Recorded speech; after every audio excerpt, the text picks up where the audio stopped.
नमस्कार student, class 10th chapter number 3 exercise 3.2 का पहले का सेकंड पार्ट है। 5 पेंसिल तथा 7 कलमों का मूल्य 50 रुपये है, जबकि 7 पेंसिल तथा 5 कलमों का मूल्य 46 रुपये है। एक पेंसिल तथा एक कलम का मूल्य ज्ञात कीजिए। तो देखिए, पहले का फर्स्ट पार्ट करा दिया था, तो सेकंड पार्ट है, तो हल करते हैं।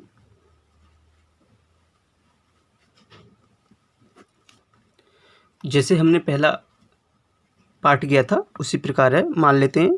माना एक पेंसिल का मूल्य 100 रुपये है। माना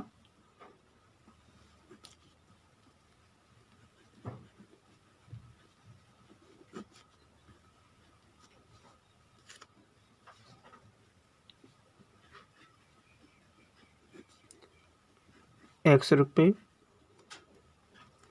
एक कलम का मूल्य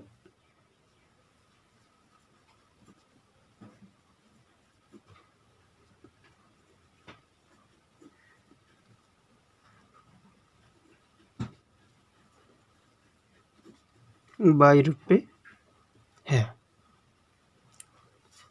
तो प्रश्नानुसार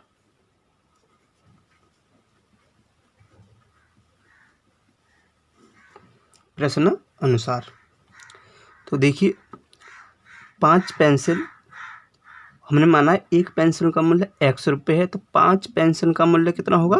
5x। इसी प्रकार एक कलम का मूल्य ₹22 है, तो 7 कलमों का मूल्य कितना होगा? 7y। और दोनों का जो टोटल है वो कितना दे रखा है? 50। तो 5x plus 7y equal to 50। Second condition देखिए, 7 पेंसिल, तो एक पेंसिल का मूल्य x है, तो 7 का कितना हो जाएगा? 7x प्लस 5 तथा 5 कलमों का 5 कलमें, एक कलम का मूल्य y है, तो 5 कलम का कितना होगा 5y। और दोनों का जो टोटल है वो कितना दे रखा है? 46 रुपये बराबर 46। तो ये समीकरण 1, ये 2। अब समीकरण 1 से टेबल ड्रॉ करते हैं। तो समीकरण 1 से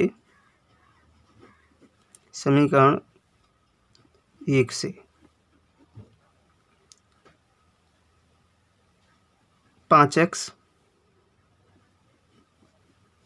50 माइनस के 7y। अब आप क्या करेंगे? y का मान रखते जाइए और x का मान आता जाएगा।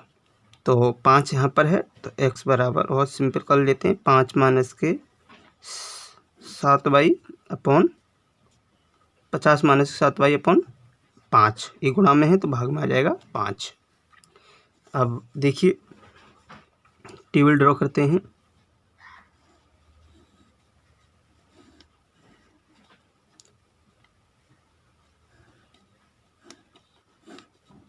x y। अब यहाँ पर y का मान मैं 0 रख देता हूँ। तो y का मान 0 रखा, y का मान 0 रखूँगा तो ये 0 हो जाएगा और ये 50 बचेगा, तो 5 दाहीं 50। तो x का मान 10 आ जाएगा। इसी प्रकार y का मान मैं 5 लेता हूँ, यानी y का मान 5 लिया, तो 7 पंजे 35। 50 में से 35 घटाएंगे, कितना बचेगा? 50 में से 35 घटाएंगे, 15 बचेगा, और 5 दिया 15, यानी कि y का मान मैंने कितना लिया? 5। तो कितना आ जाएगा? x का मान 3। तो x का मान 3 आ गया, y का मान 5 आ गया। समीकरण 2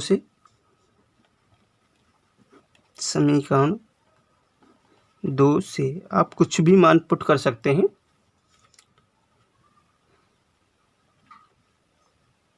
तो समीकरण 2 देखिए, समीकरण 2 क्या है? 7x plus 5y equal to 46। तो 7x 46 माइनस के 5y राइट हैंड साइड में जाएगा तो माइनस का हो जाएगा।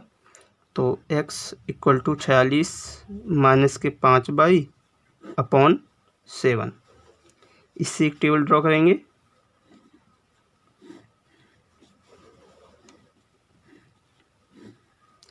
अब देखिए x बाई, अगर मैं बाई का -2 और -5 की गुणा कितनी आएगी, प्लस के 10, यानी 2 पंजे 10, ये माइनस का है तो प्लस के 10 हो गए। तो 46 प्लस के 10 कितना हुआ, 56, और 7 से भाग देंगे 56 को तो आ जाएगा 7 अट्ठे 56। ठीक है, ऐसे ही बाई का मान 5 लेता हूँ तो 5 और 5 की गुणा 25, तो 46 में से 25 जाएंगे, कितना बचेगा 21, और 7 से 21 को भाग देंगे तो 3 बार कट जाएगा, तो 7 या 21। तो ये आपकी समीकरण 2 से ये टेबल आ गई और समीकरण 1 से ये टेबल आई। अब ग्राफ ड्रॉ करते हैं, आलेख। देखिए बिंदु लेते हैं, तो जब आप ग्राफ का पेज होगा तो 1 2 3 नंबरिंग करेंगे तो आसानी से हो जाएगा। तो देखिए पहले समीकरण से जो पॉइंट आए थे, वो पहला जो पॉइंट आया था वो क्या था, 10, बिंदु क्या है 10,0। तो देखिए हम x अक्ष पर 10 यानी कि हमने बना लिया राइट हैंड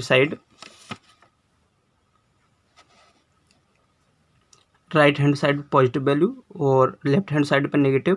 ऐसे ही ऊपर जो बाई की वैल्यू है पॉजिटिव और नीचे जो बाई डैश की वैल्यू होती है वो नेगेटिव होती है। तो देखिए, तो x का मान 10,0 है, तो x का मान 10 और y का मान 0, तो ये पड़ेगा x का मान 10 और y का मान 0। तो ये है 10 x अक्ष पर और y पर 0, तो 0 तो ये है, तो 10,0। इसी प्रकार x का मान 3 और y का मान 5, x का मान 3 है और y का मान 5। तो देखो ये आ जाएंगे पॉइंट, यानी कि x का मान 3, पहले x लेते हैं उसके बाद y लेते हैं। ठीक है, और खींच देते हैं लाइन, रेखा खींच देते हैं। तो जो समीकरण 1 के जो बिंदु आए थे तो हमने वो लाइन ड्रॉ कर दी।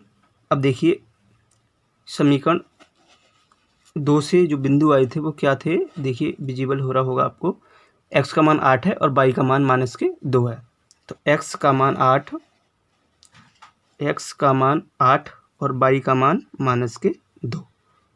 तो देखिए x 8 ही है और y का मान -2 है, तो ये आ जाएंगे, ये वाला पॉइंट आ जाएगा 8 -2। ठीक है, अब दूसरा बिंदु देखिए, x का मान 3 है और y का मान 5 है, तो x का मान 3 और y का मान 5 तो ये है, तो हम ड्रॉ कर देते हैं ये लाइन। तो ये हमारा बिंदु पहले से ही लिया हुआ है, तो लाइन ड्रॉ करते हैं। तो देखिए हमने लाइन ड्रॉ कर दी, समीकरण 2 से जो बिंदु आए थे वो लेके हमने लाइन ड्रॉ कर दी। तो ये जो लाइन है, समीकरण 1 वाली जो लाइन है वो किसकी है, 5x + 7y = 50, ये लाइन ड्रॉ हुई। और जो दूसरी समीकरण थी हमारी 7x + 5y = 46, ये लाइन ड्रॉ हुई। तो दोनों को लाइनों को हमने ड्रॉ कर लिया, और ये दोनों लाइनें हैं वो इस बिंदु पर प्रतिच्छेद कर रही हैं। तो ये बिंदु कौन सा पड़ेगा, यानी कि x ये पड़ेगा और ये, यानी जैसे हम ड्रॉ करें तो ये आएगा और ये आएगा। तो x का मान देखिए 3 है और y का मान कितना है, 5 है। तो ये बिंदु है, ये दोनों रेखाएं हैं वो इसी बिंदु पर प्रतिच्छेद कर रही हैं, तो x का मान 3 हुआ, y का मान 5 हुआ है। तो हमारा आंसर होगा कि अतः पेंसिल का मूल्य कितना है, 3 रुपये, और कलम का मूल्य कितना, 5 रुपये। तो हमने यही माना था ना, पेंसिल का मूल्य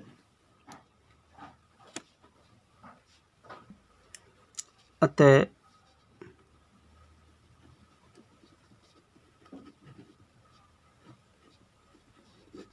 पेंसिल का मूल्य एक्स माना था तो 3, पेंसिल का मूल्य 3 रुपये, और कलम का मूल्य कितना माना बाई, तो कलम का मूल्य कितना आया 5। तो पेंसिल का मूल्य 3 रुपये तथा कलम का मूल्य